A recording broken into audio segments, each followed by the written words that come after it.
Bienvenidos una vez más a la serie Elecciones y Democracia. El día de hoy vamos a platicar de un gran tema que está en la palestra nacional, la paridad de género, para lo cual contamos con una distinguida invitada, quien tiene una gran trayectoria jurisdiccional en el ámbito local y federal. Especialmente se ha desempeñado en el Tribunal Electoral del Poder Judicial de la Federación, quien se ha desempeñado como secretaria particular, secretaria de Estudio y Cuenta, coordinadora de ponencia, magistrada local y actualmente es magistrada presidenta de la Sala Regional Guadalajara del Tribunal Electoral del Poder Judicial de la Federación. En el ámbito académico, es licenciada en Derecho por la Universidad Nacional Autónoma de México y maestra en Derechos Humanos y Democracia por la Facultad Latinoamericana de Ciencias Sociales. Ha publicado sin fin de artículos en revistas especializadas y dentro de ellos me voy a permitir citar el artículo denominado Estrategias para erradicar la violencia contra la mujer en México y la problemática estructural de la violencia contra las mujeres desde la perspectiva judicial México-Colombia.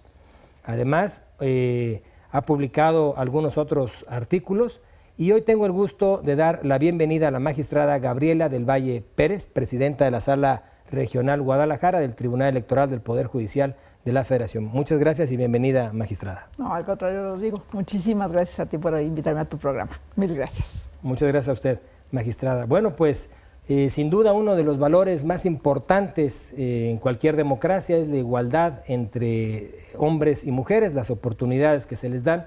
Y en ese sentido, la reforma de 10 de febrero de 2014 ha hecho vigente y ha hecho patente este tema. Por lo cual los invito a ver la siguiente información. La batalla femenina por ejercer su derecho al voto empezó formalmente en 1791 con la publicación en Francia de la Declaración de los Derechos de la Mujer y de la Ciudadana. En nuestro país existen registros que muestran que desde el siglo XIX las mujeres ya demandaban ciudadanía, justicia e igualdad política. En efecto, los primeros logros en este tema surgen a partir de 1916, cuando en Chiapas, Tabasco y Yucatán se reconoce la igualdad jurídica para que la mujer pudiera votar y ser elegida en puestos públicos de representación popular. Sin embargo, fue hasta el 17 de octubre de 1953 cuando se reconoció a nivel constitucional el voto femenino en México. En ese contexto, el primer país del mundo que autorizó el sufragio femenino fue Nueva Zelanda, que lo hizo en 1893. En Europa, el país pionero fue Finlandia, que autorizó el derecho al voto tanto para hombres como para mujeres a la misma vez, en 1906. El primer país latinoamericano fue Uruguay, que lo aprobó en su constitución de 1918, aunque se ejerció el voto por primera vez en un plebiscito en 1927. Los últimos países que se tiene constancia en aprobar el derecho al voto femenino fue Kuwait, que lo concedió en el año 2005, y Arabia Saudita en 2011. Magistrada, pues como pudimos ver esta información, me gustaría que nos compartiera usted, por favor, cómo ha evolucionado la participación de la mujer en el ámbito político electoral. Con todo gusto, Rodrigo. Hagamos un poquito de memoria de lo que ha pasado en México, vamos a situarlo nada más en México, siglo XX, siglo XXI. Sí. Sobre todo, aprovechando un poquito que ahora el 17 de octubre pasado, apenas conmemoramos el aniversario de que se nos reconoció el derecho que las mujeres teníamos a ejercer nuestro voto y a ser votadas. Recordemos, por ejemplo, qué pasa con el constituyente de 1917. Ninguna mujer en el constituyente. Sí. Pero había una secretaria particular de los presidentes Madero y Carranza, Hermida Galindo, que era una mujer muy activa. Entonces ella obviamente pelea un lugar en la constituyente, le dicen que no, pero que no habrá ningún problema, que en la Constitución iba a estar garantizado el derecho al voto de las mujeres, que ella no se preocupara. ¿Y qué pasa? En la Constitución redactan en masculino el término y dice que los ciudadanos tienen derecho a votar y ser votados. Entonces, cuando ella reclama y dice, oye, pues ya tú me dijiste que ahora me toque, que yo voy a poder postular, y se postula, lo que le dicen es, no, ¿qué crees? La Constitución dice ciudadanos. Y no le permiten hacer nada en ese momento. En Yucatán, por ahí de 1923, 1925, con los hermanos Carrillo Puerto, se da una primera intervención a la mujer. Elvia Carrillo Puerto, recordemos que fue una diputada en Yucatán, pero una vez que asesinan a su hermano Felipe, se acaba esa posibilidad. De ahí pasamos hasta la época de Lázaro Cárdenas. Con Lázaro Cárdenas, ahí era la primera vez que en teoría ya se iba a aprobar el derecho o el reconocimiento que tenemos las mujeres de ejercer nuestro derecho de voto y ser votadas. Sin embargo, quedó en la congeladora esta iniciativa porque les dio miedo que las mujeres nos aconsejaran nuestro confesor y que no fuéramos capaces de decidir por nosotras mismas. Entonces, ¿qué pasa? Nos vamos hasta 1953, que es cuando ya se promulga este derecho o este reconocimiento de este derecho que tenemos las mujeres y podemos participar ya tanto para ejercer nuestro derecho al voto como en nuestra calidad de ser votadas. Algunas diputadas son electas, pero realmente es hasta 1976 cuando se elige la primera gobernadora, en Colima, a doña Griselda Álvarez. Pero a partir de ahí, si tú ves, por ejemplo, en el caso de los gobernadores, han sido muy poquitas, la verdad, las mujeres que han llegado a ocupar ese cargo. O sea, podemos tener el caso de Amalia García, de Beatriz Paredes, ahora actualmente de Claudia Pavlovich, o sea, pero realmente las cuento con los dedos de una mano. En Yucatán de Ivonne Ortega, o también de Dulce María Sauri. Pero como te digo, realmente han sido muy pocas. Posteriormente a estas participaciones, se introducen las cuotas, la del primero en un porcentaje 70-30. Pero ¿qué pasaba? Únicamente se decía que se procuraría. Y entonces, ¿qué pasa? Los partidos políticos, pues obviamente le intentaban dar la vuelta a como podían y no lo cumplían. Después se cambió al 60-40, pero las cosas seguían iguales. Después viene la maravillosa reforma de nuestro artículo primero constitucional de 2011, lo cual dio pie a que en esa maravillosa sentencia 12.624 se hiciera efectiva realmente esta participación de las mujeres. Se obligó obviamente a que tanto fórmulas de propietarios como de suplentes, tratándose de legisladores federales, fueran del mismo género. ¿Y por qué era tan importante? Porque recordemos muchos casos lamentables en el que se elegía supuestamente a una mujer y posteriormente ésta renunciaba y el que ocupaba el cargo en realidad era un hombre. Entonces, esta sentencia para mí fue maravillosa y para mí fue la pauta para que en el 2014 justamente ya se introdujera esta paridad de 50-50 tratándose de legislaturas. Pero la Sala Superior siempre inquieta, no se quedó ahí obviamente, y procuró esta paridad también tratándose de presidencias municipales, porque desafortunadamente también encontrábamos el caso de que se cumplía la paridad a nivel vertical, es decir, el presidente municipal, el síndico y los regidores se alternaban hombre-mujer, hombre-mujer, hombre-mujer, pero ¿qué pasaba? Había muchísimos presidentes municipales, había muchos presidentes municipales hombres, muchas síndicas, pero poquitas mujeres presidentas municipales. Y así es como está hasta nuestros días, en donde afortunadamente, al menos ya en los congresos, tanto federal como en la mayoría de los locales, ya ha habido una mayor participación de la mujer. Todavía no estamos, no muy lejos, pero todavía no alcanzamos completamente este 50-50. En tratándose de las presidencias municipales, pues todavía traemos un déficit ahí, porque justamente, como te decía, realmente apenas se introdujo esta figura. No, pues qué interesante los que nos comparte, magistrada. Y bueno, trayendo el tema de las mujeres, del género, de la propia paridad, esta reforma de 10 de febrero de 2014, ¿qué importancia tiene en la actualidad el empoderamiento real de la mujer? O sea, ¿cómo se ha materializado? ¿Hasta dónde ha llegado hoy en día el empoderamiento de la mujer? Como yo te decía, justamente ha habido sí una mayor participación de las mujeres en la vida pública, e incluso mucho ha sido gracias a la intervención de organismos internacionales, como es el caso de la ONU, que ha tenido campañas muy importantes, como este He for She, por ejemplo, en el que lo que se pretende es, el hombre tome un poco el papel de la mujer o se ponga en el papel de la mujer y entienda, qué es lo que pasa. Y entonces se intente cambiar esta mentalidad que hay, por ejemplo, de que la mujer únicamente a lo privado y el hombre a lo público.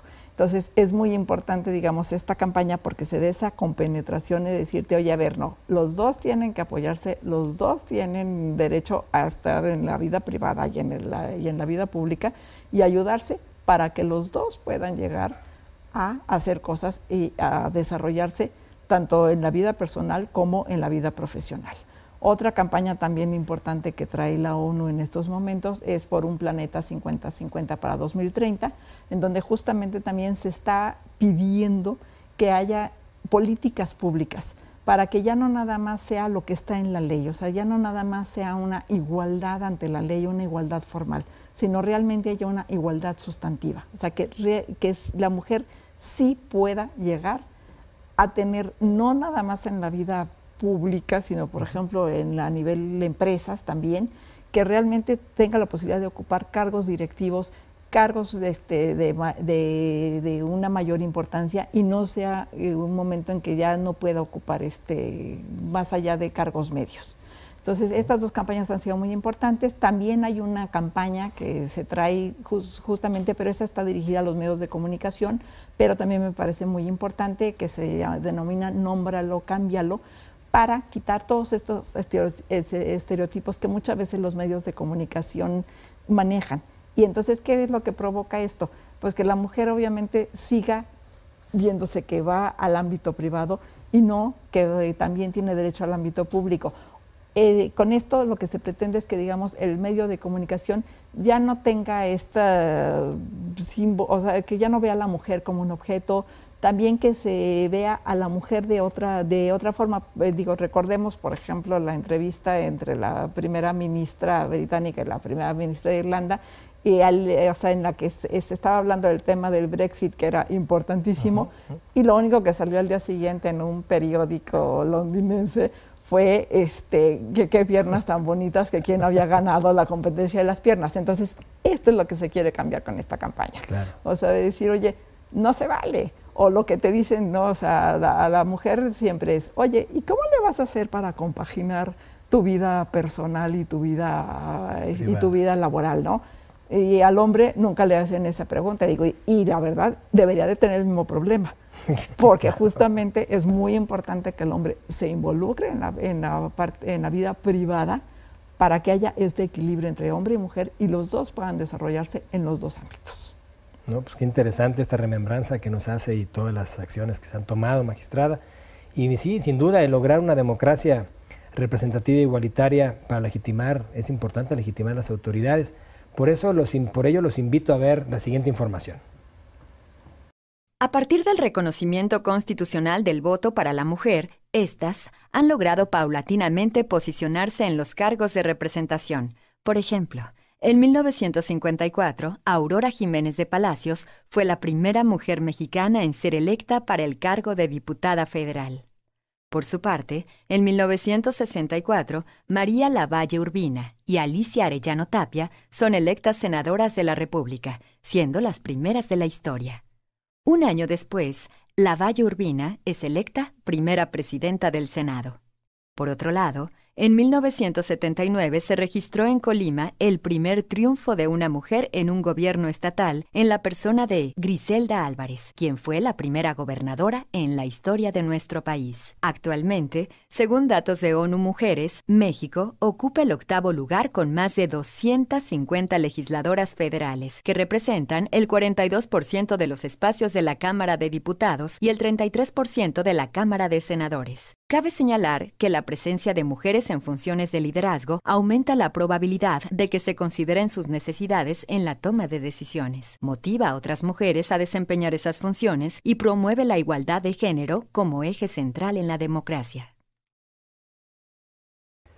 Bueno, continuando con esta bonita plática con la magistrada, me gustaría preguntarle, magistrada, ¿qué consecuencias ha tenido la mayor participación de la mujer en el ámbito público, en el ámbito político? Platíquenos un poco sobre eso, por favor. Te voy a platicar un poco de la consecuencia tal vez negativa. Digo, positiva, ha sido maravilloso porque yo creo que se ha abierto este espacio y varias mujeres han sido precursoras para que otras mujeres se animen y participen. El único problema es que también ha tenido su lado negativo, que es el de la violencia política en contra de las mujeres, desafortunadamente. Otro gran tema hoy, ¿no? Es un gran tema, obviamente. y sobre todo es un tema, digamos, muy importante porque desafortunadamente, pues recordemos que, bueno, ya el Senado ya aprobó por fin la iniciativa de ley, pero para que el Senado la aprobara, Rodrigo, tuvo que pasar bastante tiempo.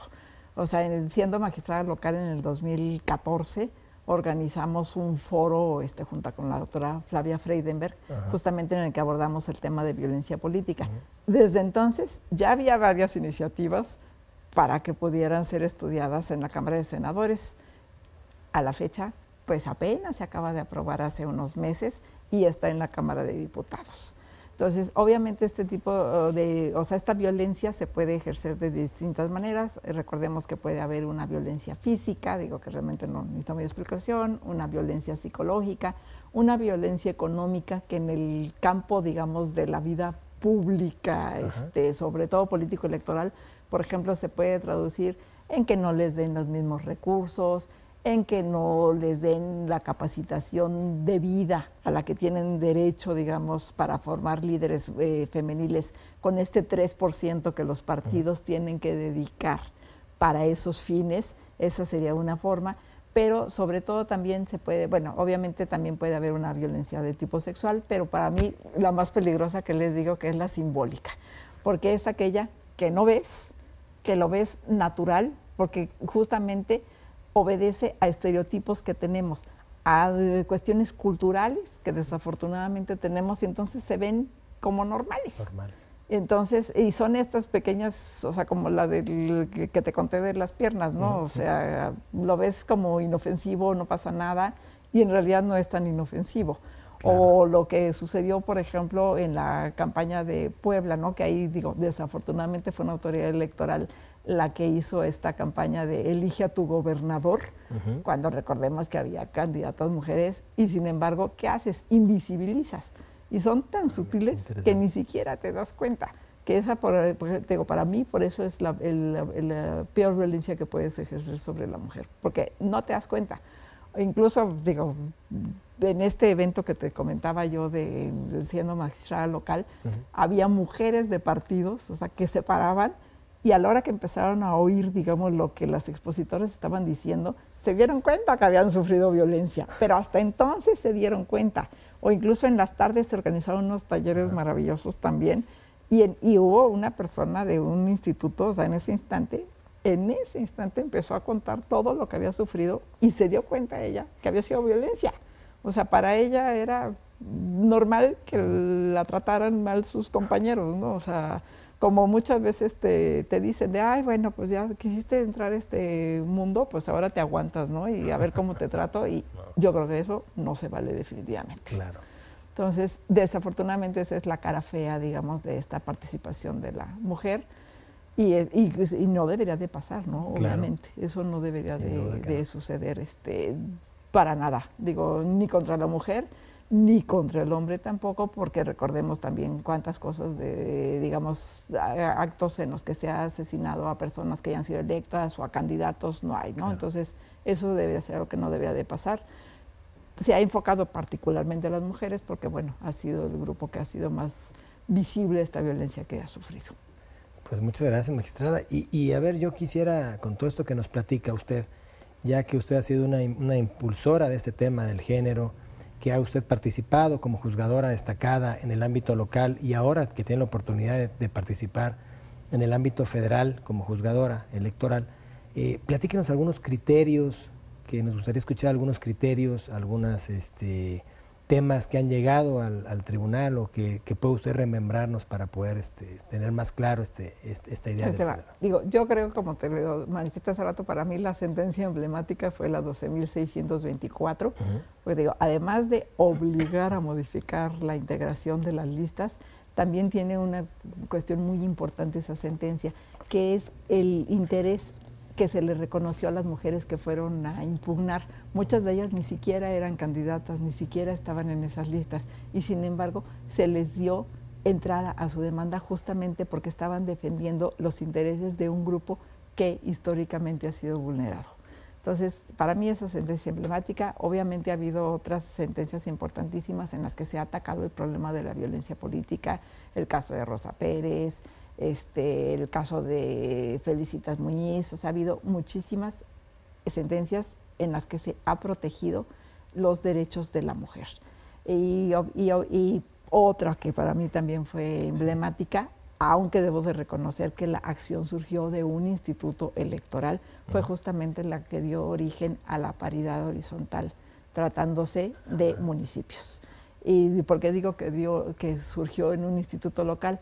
Porque fue el Instituto Electoral de Morelos el que propuso este criterio, el que no les aceptó a los partidos políticos la integración que habían propuesto, las candidaturas que habían propuesto para los ayuntamientos. Esto fue confirmado por el tribunal local con una pequeña modificación. Más tarde se fue también a la sala regional Distrito Federal, ahora sala regional Ciudad de México. Sí. Y también únicamente lo único que se hizo es que el tribunal local había dejado como una puertita de escapatoria y la sala la cerró y le dijo que no. Se van en recursos de reconsideración todos los partidos porque obviamente ellos no estaban de acuerdo con estos cambios, pero la sala superior afortunadamente confirmó. Y esto dio lugar a las dos jurisprudencias que más tarde se han aplicado. Pues a pesar de que tu legislación no contemple esta paridad horizontal, recordemos que la jurisprudencia para las autoridades electorales no es obligatoria. Claro. Y entonces recordemos el caso de Chiapas, por ejemplo, en el que en el que no se quiso aplicar esta jurisprudencia, sí, o no, claro, o pretendieron los consejeros no aplicarla, y bueno, con las terribles consecuencias que llegaron de la destitución, ¿no? Y obviamente, no fue nada más únicamente por ese caso, pero digamos, para mí esas han sido así emblemáticas, y obviamente nuestra Suprema Corte de Justicia de la Nación también ha tenido sentencias maravillosas, criterios muy claros en el que nos orienta a los juzgadores cómo juzgar con perspectiva de género. Y sobre todo yo creo que nos rompe mucho el esquema de cómo pensamos los juzgadores. Por ejemplo, hay una parte de este criterio en el de cómo juzgar con perspectiva de género, en el que te dice, si con lo que tienes en el expediente, que ya te quitaste todos tus estereotipos, que ya lo analizaste, no te es suficiente para ver si hay una vulneración o un desequilibrio, allégate los elementos que estimes necesarios. Para muchos juzgadores esto es así como, si no está en el expediente, ¿cómo me voy a llegar de otros elementos? Claro. Y también ha tenido criterios muy, muy importantes, afortunadamente. Maestra, pues es muy interesante lo que nos platica, pero ¿nos podría decir cómo funciona esto que usted acaba de comentar ahorita, la paridad vertical y horizontal con las jurisprudencias? ¿Cuál fue el criterio en específico? El criterio en específico fue justamente que para integrar los ayuntamientos, los partidos políticos tenían que postular candidatos en igual proporción, tanto en forma vertical, es decir, presidente municipal, síndico y cada uno de los regidores, sí, en forma alternada, es decir, mujer, hombre, mujer, hombre, mujer, hombre, pero también dentro de todo el estado. O sea, que no fuera únicamente, porque como te decía hace rato, lo que ocurría con mucha frecuencia es que los presidentes municipales eran ocupados por hombres, sí, y las síndicas, ahí sí, mujeres. Digo, aunque la persona que ocupa la sindicatura también realiza funciones muy importantes, pero finalmente había, digamos, la figura de la presidencia municipal. Entonces lo que se dijo fue, no, a ver, para las presidencias municipales tú también vas a tener que postular en condiciones de igualdad. Y entonces lo que se hizo a partir de esta jurisprudencia es que 50% de candidatos de cada partido tiene que ser, a presidente municipal tiene que ser hombre y 50% tiene que ser mujer. E incluso, fue tan importante que hay varias legislaciones locales que ya han tomado esto dentro de su legislación, ya no únicamente como un criterio obligatorio que sería la jurisprudencia, sino también ya lo han tomado como parte de su legislación. No, pues qué interesante, magistrada. Y bueno, el tiempo se nos está agotando, pero no me quiero ir sin antes preguntarle que bueno, el tribunal ha dado temas de protocolo para atender la violencia política contra la mujer. Platíquenos un poco de ese protocolo que ha hecho el tribunal. Afortunadamente lo ha dado tanto nosotros como la Corte dio también otro protocolo muy importante, que es el protocolo para juzgar con perspectiva de género, y este protocolo que dio tanto el Tribunal Electoral del Poder Judicial de la Federación, el Instituto Nacional Electoral, la FEPADE, el Instituto de Mujeres y otras instituciones que estuvieron involucradas, que fue justamente para atender estos casos de violencia. Ante la falta de legislación era importante un protocolo de actuación para el juzgador. ¿Qué tenía que hacer el juzgador en caso de que se le presentara justamente un caso de violencia política? ¿Cómo podía actuar? Pero además fue un instrumento muy importante para las mismas mujeres. Fue una herramienta de defensa para ellas. E incluso a la fecha, digo, muchas mujeres te lo dicen que y lo agradecen, porque gracias a ese protocolo pudieron defender sus derechos. Este protocolo está siendo sujeto a revisión y muy pronto nos presentarán una versión final, ya nueva, pero por lo menos por el momento lo que se tiene ha sido excelente y se ha aplicado en muchísimas de las sentencias en donde ha habido violencia política. No, pues muchas gracias, magistrada. La verdad es que este tema da para mucho, para poder platicar de muchas otras cosas más en el tema de género, la perspectiva de género, el tema de la paridad, de las grandes reformas. Yo muy agradecido por habernos dado su tiempo para poder platicar de este tema y pues le agradezco mucho que haya estado con nosotros. No, al contrario, Rodrigo, a ti yo la agradecida soy yo por haberme invitado y por haberme permitido estar con tu audiencia. Muchas gracias. Muchas gracias a usted. Pues bueno, muchas gracias a los que nos siguen en la serie Elecciones y Democracia. Nos vemos la próxima. Muchas gracias.